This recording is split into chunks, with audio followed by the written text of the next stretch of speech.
CNN has spectacularly and surprisingly slammed Barack Obama.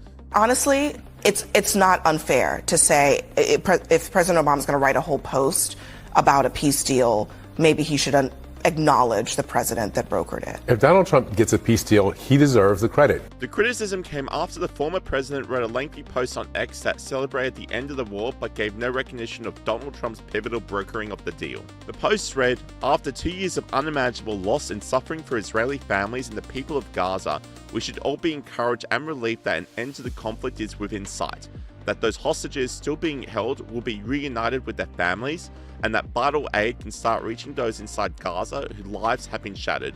More than that though, it now falls on Israelis and Palestinians with the support of the US and the entire world community to begin the hard task of rebuilding Gaza, and to commit to a process that by recognizing the common humanity and basic rights of both people can achieve the lasting peace." Donald Trump Jr. lashed out the post, cheekily adding, "I'll finish it for you. Thank you, Donald Trump." Online commentators were left shocked that CNN called out the former president, with this person saying, "CNN calling out Obama, pigs are flying," and this person agreed, saying, "Hell just froze over." In addition to Obama's refusal to acknowledge Trump's part in the peace deal, Anthony Blinken also tried to undermine Trump, which the president called a joke. And they were in places that you don't want to know about. Deep. Some of the top Biden administration folks who were there, like Anthony Blinken, seem to want some credit for the peace deal. Blinken says it's good that President Trump adopted and built on the plan that the Biden administration developed. What do you think about that? Everybody knows that's a joke. Look, they did such a bad job. This should have never happened. This wouldn't have even happened. That was weak leadership, terrible. And the same thing with Russia, Ukraine. If just a decent president, not a great president like me, not a great president. If a decent president was in, you wouldn't have had the Russia-Ukraine. And this is, I would say, even more so. This was bad policy by Biden and by Obama. Remember when Bibi came and he begged that you not do what they were doing with Iran? You remember that, right? Begged them. And they wouldn't even listen to him. Everything they did was the opposite what you should have done. And it's nice that they try and take a little credit.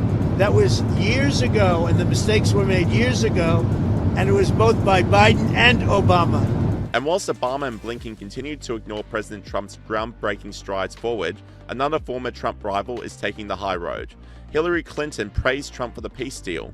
It's a really significant first step, and I really commend President Trump and his administration, as well as Arab leaders in the region, for making the commitment to the 20-point plan and seeing a path forward for what's often called the day after. And the mainstream media seemingly have no choice but to congratulate Trump on brokering the deal.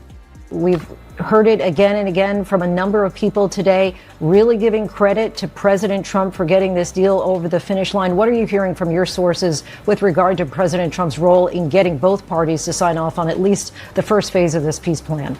Well, certainly this is an enormous moment for the world, but also for this administration. A big win for the president, who has been very personally involved in this, Lindsay. MSNBC doubled down on the praise. Joe Biden could never do that. And Donald Trump was able to do it, did it at the decisive moment when he said, essentially, this war must end. And Donald Trump himself acknowledged the unity across political lines that this peace deal has brought.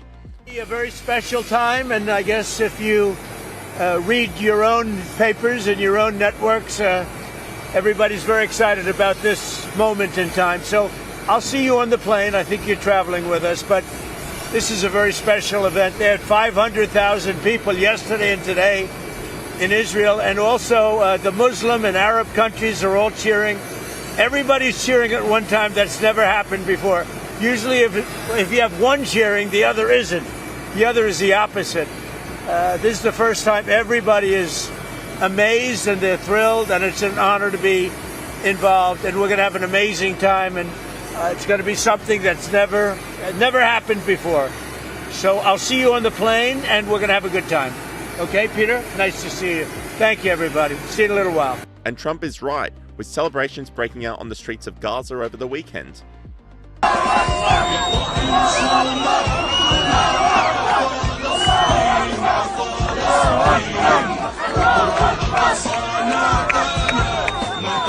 But an end to the war and the release of hostages is not enough for activists of the West, with pro-Palestine protests continuing across the globe despite the peace deal being made, like in Montreal, Canada, where Antifa was chanted. Long live Antifa! Antifa! Antifa! Antifa! Antifa!